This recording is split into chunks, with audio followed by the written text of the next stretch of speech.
Avis vascular centre మన దేశంలోనే the best varicose vein hospital.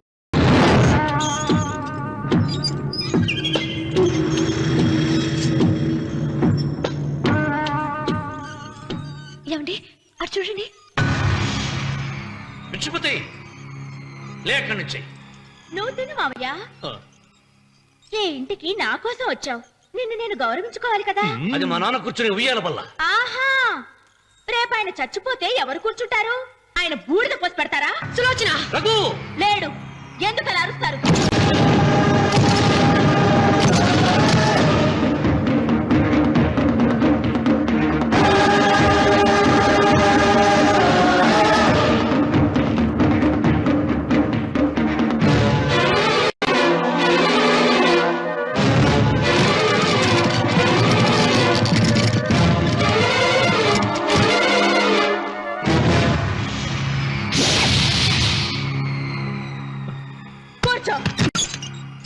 నువ్వు ఈ ఉయ్యాల బల్ల మించి లేచావంటే నన్ను చంపుకు తిన్నట్టే. అన్వర్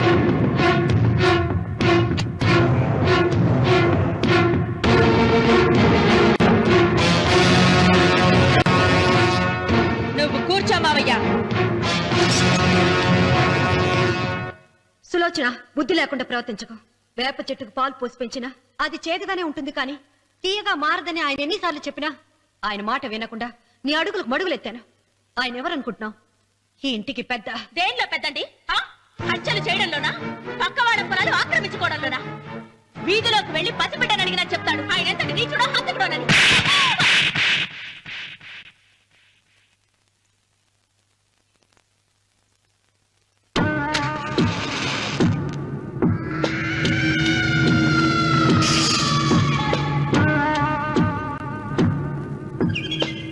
అమ్మా, నువ్వెన్నైనా చెప్పు, నా భార్య మీద చేయి చేసుకోవడం నేను సహించలేను. రఘు, అన్నయ్య నీ భార్య మీద చేయి చేసుకోవడం తప్పే, కానీ దానికోసం వాటాలు పంచమని చెప్పడం న్యాయం కాదురా. నాన్న అన్నయ్యని కూడా తన వాటా తీసుకుని వెళ్ళిపోమంటున్నారు. కావాలంటే నేను నీ భార్య కాళ్ళు పట్టుకుని క్షమాపణ చెప్తాను. అమ్మమ్మమ్మమ్మమ్మమ్మమ్మమ్మమ్మ, నేను 100 సార్లు మీ కాళ్ళు పట్టుకుంటాను. మా బతికేదో మమ్మల్ని బతకనివ్వండి. ఏంటి నించున్నారు? రండి, అక్కడ ఎదురు చూస్తున్నారు. చేసిందంతా చేసి కాళ్ళు పట్టుకుంటుందట మా అతను. నీ కన్నీళ్లకు రాళ్లు కరుగుతాయి గాని కన్నవాళ్లు కరగరు సీత. సీత, వాళ్ళు చిన్నపిల్లలుగా ఉండేటప్పుడు ఎంత సంతోషంగా ఉండేవాళ్ళం. వాళ్ళు పెరుగుతుంటే ఆ సంతోషం తరిగిపోతూ ఉంటుంది. వాళ్ళు మన భుజం దాటి పెరిగాక ఇక గడప దాటి ఎప్పుడు వెళ్ళిపోతారా అని ఎదురు చూడటమే మన పని. బాధపడ.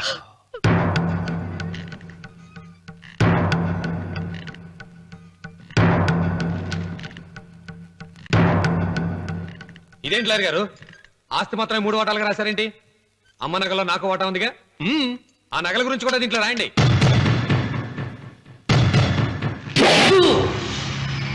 అది మీ తాత పిత్రార్జితం కాదు, నా స్వార్జితం కాదు. నా భార్య స్త్రీధనం. అందులో వాటా ఎవరికి రాదు, లేదు. ఓహో, అమ్మ గదిలోకి వచ్చేడిస్తే నా మీద ప్రేమ అనుకున్నాను. నగలివ్వాలని ఏడుపా. ఈ ఏడుపేదో నన్ను కనక ముందు ఏడవాలి.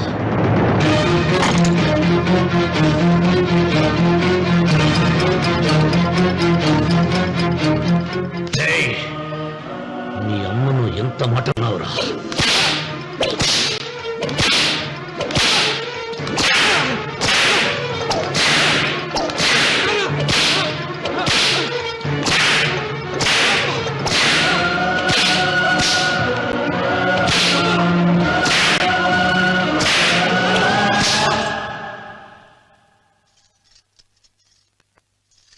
మీరేం పెద్ద మనిషండి, పెళ్ళైన కొడుకుని కొడతారా? ఆస్తి ఇవ్వడం ఇష్టం లేకపోతే ఇష్టం లేదు అని చెప్పండి. కూలి చేసుకుని బతుకుతాం, లేదా ఆలయం ముందు అడుక్కు తిని బతుకుతాం. ఇప్పుడు ఆయన మీ కొడుకు కాదు, నా మొగుడు. నా మొగుడిని కొట్టే హక్కు మీకు లేదు.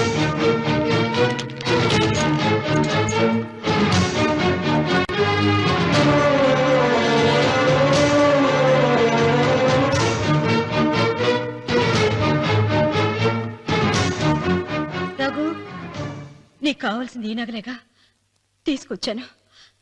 తీసుకోరా. వద్దమ్మా, వద్దు. కాదన్నయ్య. వద్దమ్మా, నా మాట విను. ఒక తల్లి కడుపును పుట్టకపోయినా నన్ను అన్నయ్య అని పిలిచావు. నా ఇల్లు నీకు పుట్టిల్లమ్మా. ఆడపడుచు బతికుండగా పుట్టిన నగలు పంచడం శుభం కాదమ్మా, శుభం కాదు. రే రఘు, ఆ నగలి బదులుగా నా పొలం, నా ఇంట్లో బంగారంతో నీకు ఇచ్చేస్తాను. తీసుకెళ్ళిపోరా. అలాగే లాయర్ గారు, అవి కూడా రాయండి.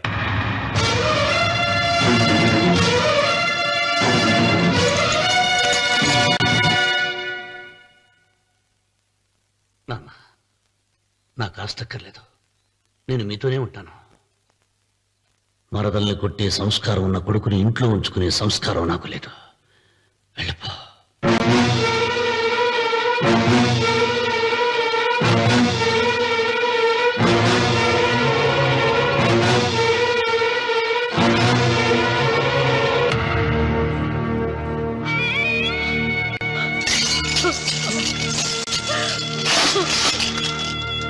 సీతమ్మ, అమ్మా సీతమ్మ, సీతమ్మ.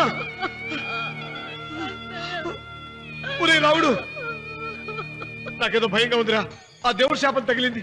లేకపోతే నీ కుటుంబం ఇలా ముక్కైపోవడం ఏంటి? నా మాట విను, వెళ్ళు. ఆ శివలింగాన్ని తిరిగి తీసుకొచ్చి యథాస్థానంలో ప్రతిష్ఠిస్తారా.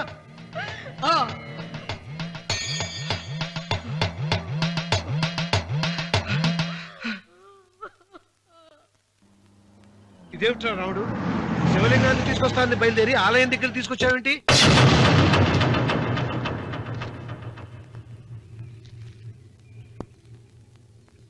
ఎలారా ఈ ఆలయాన్ని పడగొట్టాలి? ఎప్పుడురా ఆ సంబశివరా పొలం నా సొంతం అవుతుంది? వెంకన్న, నా పట్టుదల కోసం నేను ధరించిన ఈ నల్ల చొక్కా ఎప్పుడురా మార్చేది? ప్రతీకారం కోసం ప్రమాణం చేసి వేసుకున్న నా తండ్రి మొలతాడు ఎప్పుడురా నా మెడ నుంచి ఊడిపడుతుంది? వెంకన్న, చెప్పరా, ఆ ఆలయాన్ని పడగొట్టి ఉపాయం చెప్పు. ఇంత జరిగినా కూడా నీ అహంకారం తగలేదురా?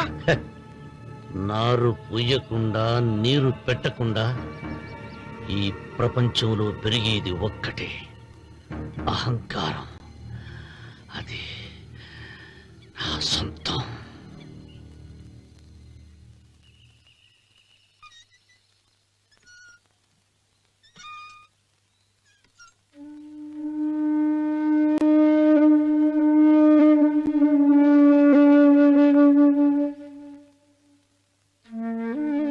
పిల్లలు వెళ్ళిపోయారు,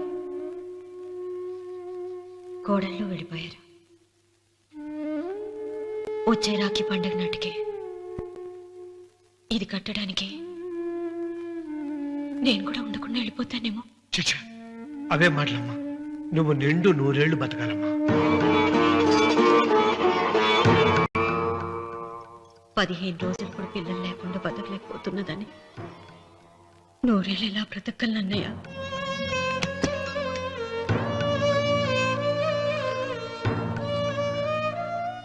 వీటి కోసమేగా మా పిల్లలు ఇద్దరిని ఇంట్లోంచి వెళ్ళగొట్టారు.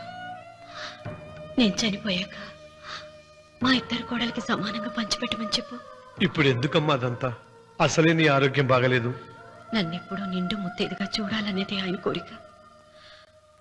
పోయే ముందు ఒక్కసారి నిండుగా అలంకరించుకోవాలని ఉందన్నయ్య.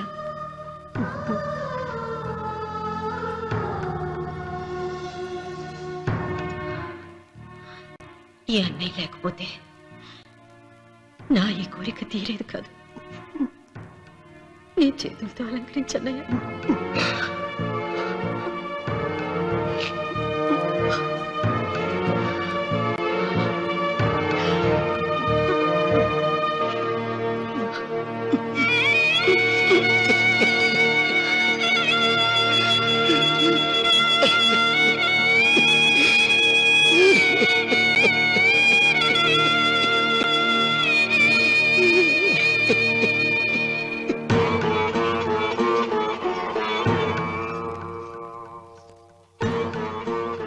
ఏమిటి సీత? వడ్డానం పట్టట్లేదు, సరిగ్గా పెట్టండి. పేరంటానికా? అర్థం ముందు అలంకరించుకుని కూర్చోవడం కంటే ఆడదానికి వేరే పేరంటే ఉంటుంది చెప్పండి. ఏమండి, మీరు ఉత్తమ జాతి స్త్రీ రెండో కోరిక కోరదు అన్నారు. అందుకే మిమ్మల్ని అడగలేకపోయాను. కానీ చనిపోయే ముందు నీ ఆఖరి కోరిక ఏమిటి అని అడుగుతారు. నా ఆఖరి కోరిక ఆ శివలింగాన్ని తీసుకొచ్చి ఇంటి ముందు ప్రతిష్ఠించండి. సీత, పళ్ళు గట్టిగా ఉంటాయని, నాలుక మెత్తగా ఉంటుందని మనం పళ్ళకే ఎక్కువ విలువనిస్తాం. వయసు పైన పడుతుంటే ఒక్కొక్క పన్ను రాలిపోతుంది. వయసు పెరుగుతున్న కొద్దీ ఒక్కొక్క బిడ్డ దూరం అయిపోతాడు. కానీ నాలుక మాత్రం భర్తకు భార్య లాంటిది, భార్యకు భర్త లాంటిది. బ్రతికినంతకాలం తోడుగా ఉంటుంది. బిడ్డలు దూరం అయిపోయారని ఏదోదో మాట్లాడుతున్నా. సీత, నా మీద కోపం వచ్చిందా?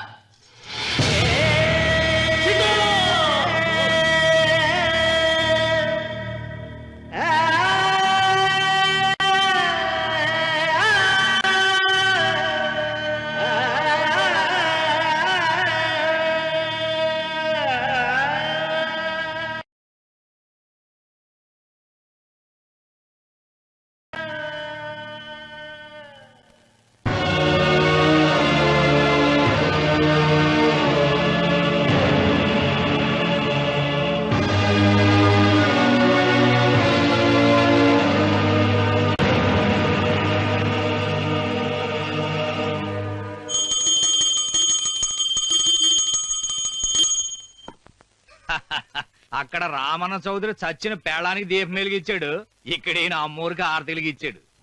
నేను ఆ రోజే చెప్తేనే అది చాలా మహిమగల శివలింగము, దాని జోలికి పోతే సర్వనాశనం అయిపోతాడని. పిల్లలేమైనారు? ఇల్లు వదిలిపోయినారు. పెండ్లాము లోకం ఏడ్చిపాయ. ఇక రామన్న చౌదరితో పాటు ఆయన వంశం కూడా గబ్బులేచిపోతా. ఒకవేళ భయపడి ఆ శివలింగం మళ్ళీ యథాస్థానంలో పెడతాడేమో. పెట్టడు. పెట్టాలని ప్రయత్నిస్తే ఎట్లా ఆపాలనో మనం చూసుకుందాం.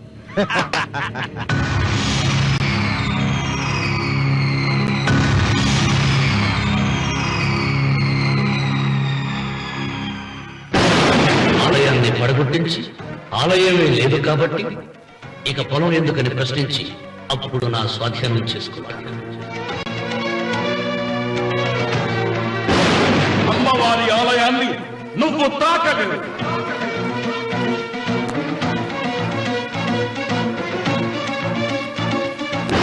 ఆ ఆలయాన్ని పడగొట్టలేదండి.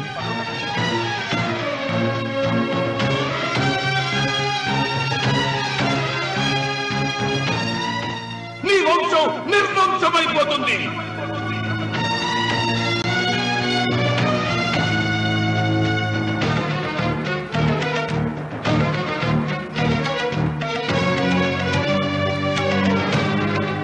ఆ శివలింగాన్ని తీసుకొచ్చి ఇంటి ముందు ప్రతిష్ఠించండి.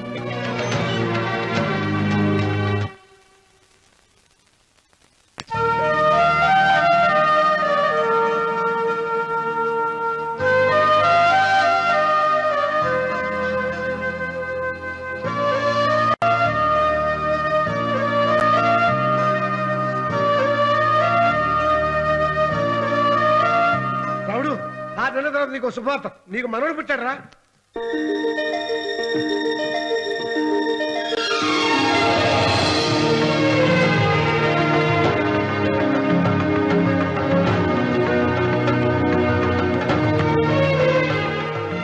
మావయ్య,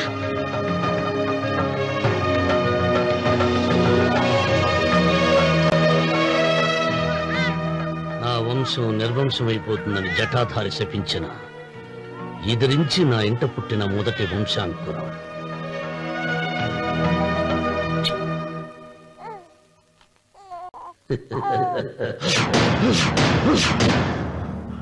నవ్వుతున్నాడు.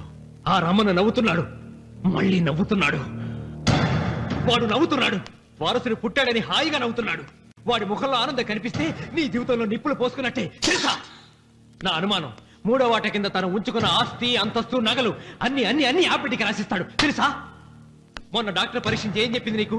పిల్లలు పుట్టే అవకాశం చాలా తక్కువగా ఉంది అని చెప్పలేదు? చెప్పు. గొడ్రాలు అన్న పాయింట్ తో నిన్ను పంపేసి మళ్ళీ కొడుక్కి పెళ్లి జరిపిస్తాడు. దిక్కుతోచని నువ్వు ఆత్మహత్య చేసుకుని చచ్చిపోతావు. ఇదంతా జరగకుండా ఉండాలంటే నీ తోడికోడలు కన్న బిడ్డని కన్నట్టే చంపేయాలి. ఈ భయాలేవి పెట్టుకోవద్దు. మీ నాన్న గుండెల్లో కత్తి కసా కసా దింపిన కసాయి వాడి మీద పగ తీర్చుకుంటున్నాననుకో, అంతే. బిడ్డ చచ్చిపోతే దిగులుతో రుక్మిణి చచ్చిపోతుంది. ఆమె పోతే ఈ ఇంటికి, ఆ ఇంటికి, అసలింటికి అన్నిట్లో నీదే పెత్తనం. హా!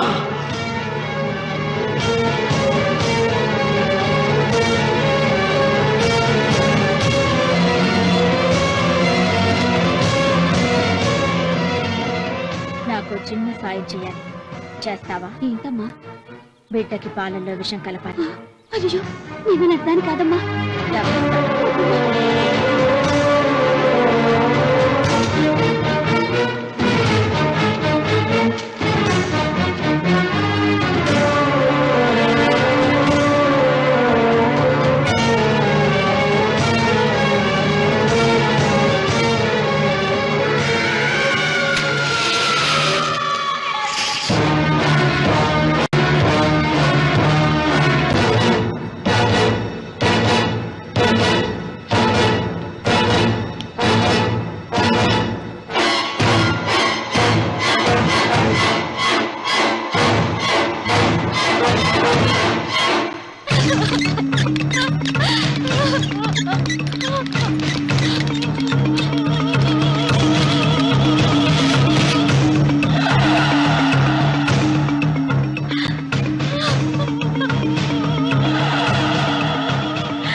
బిడ్డకి చివరిగా ఏం పట్టించారు? పాలు తాగించాం. పాలలో విషయం కలిసింది. Sister, call doctor Reddy. చివరిగా పాలు ఎవరు పట్టించారు?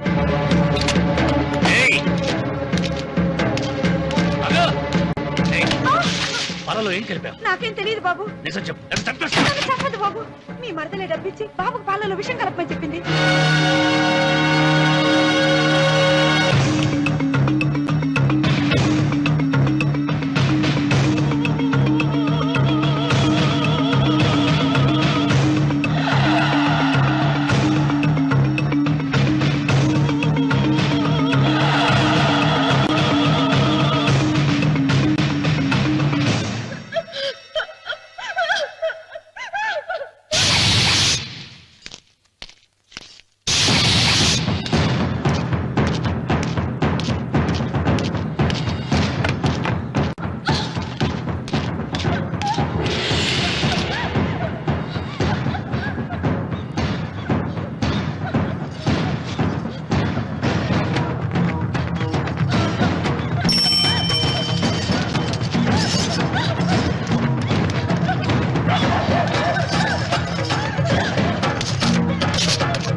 రామన్న, దేవుడి మీద కోపాన్ని నీ కుటుంబం మీద చూపిస్తున్నావు.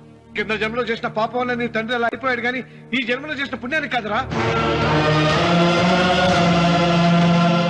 దేవుణ్ణి చూపించు అన్నావు. నీ కనుపాపంతో ఉన్న సూర్యుడినే కన్నెత్తి చూడలేని వాడివి అసలు దేవుణ్ణి ఎక్కడ చూడగలవరా? రామన్న, శాపాన్ని ఎదిరించి పుట్టాడని గర్వపడిన నీ మనవడు ఇప్పుడు చావు బతుకుల్లో ఉన్నాడు రా. గాయపడిన నీ రెండో కొడుకు ఇక్కడ చచ్చిపోతే నీ పెద్ద కొడుకుని ఉరి తీస్తారా? కొడుకుల్ని, కోడల్ని, మనవణ్ణి, భార్యని అందరినీ పోగొట్టుకుని నువ్వు ఒక్కడమే బతికి సాధించేదేమిట్రా? శివలింగాన్ని ప్రతిష్ఠించమను అన్నయ్య అని నన్ను బతిమాలి నిన్ను ప్రాధేయపడి తన ఆఖరి కోరిక తీరకుండానే చచ్చిపోయింది నా చెల్లెలు. బ్రతికుండగా నీ భార్య కోరిక తీర్చలేదు. కనీసం ఆవిడ ఆత్మశాంతికైనా ఆ శివలింగాన్ని తిరిగి తీసుకొచ్చి మళ్ళీ ప్రతిష్ఠించరా, ప్రతిష్ఠించు. ఆ శివలింగాన్ని తీసుకొచ్చి ఇంటి ముందు ప్రతిష్ఠించండి. నీ బిడ్డని కాపాడుకోవడానికి కొద్ది గంటలే టైం ఉంది. శివరాత్రి ఘడియలు ముగిసిపోతే నీకు పశ్చాత్తాపం మిగిలిపోతుంది తప్ప వంశం మిగలదురా. వెళ్ళు, త్వరగా వెళ్ళరా.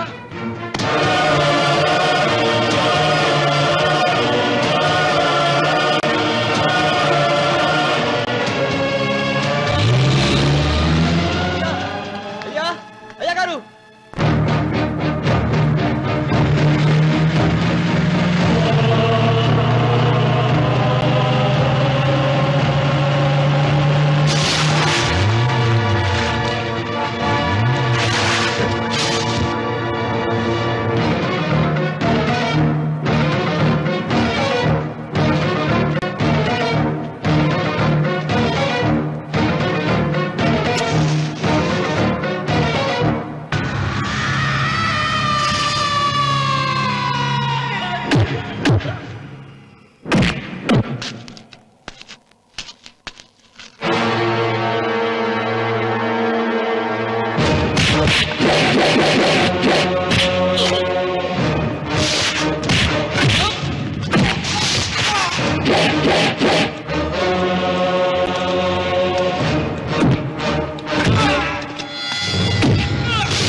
రామన్న, నీ వల్ల ₹1 కోటి ఆస్తి నష్టపోయాను. నేను ఇష్టపడిన సీతను నాదానిగా చేసుకోలేకపోయాను. నిన్ను నీ వల్ల 14 ఏళ్ళు శిక్ష అనుభవించాను రా.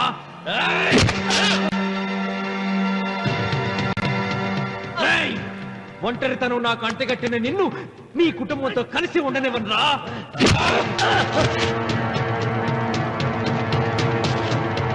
నిన్ను చంపి నా పగ తీర్చుకుంటాను రా.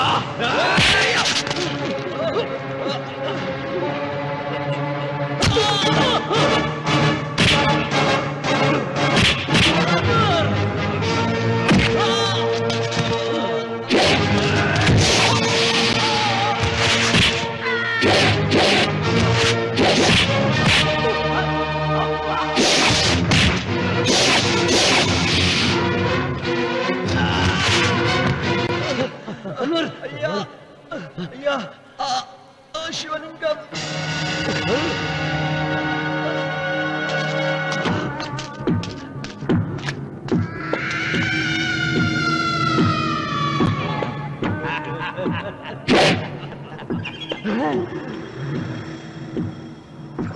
ఏయ్, రాయలసీమ రామన్న చౌదరి, ఇప్పుడు చూస్తా నిన్ను ఏ దేవుడు కాపాడతాడో.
రామన్న చూసావరా భగవంతుడు లేలా నీ కొడుకు కోడలు మనవడు అందరూ గండ నుంచి బయటపడ్డారు. ఇక మురళికి శిక్ష పడదు.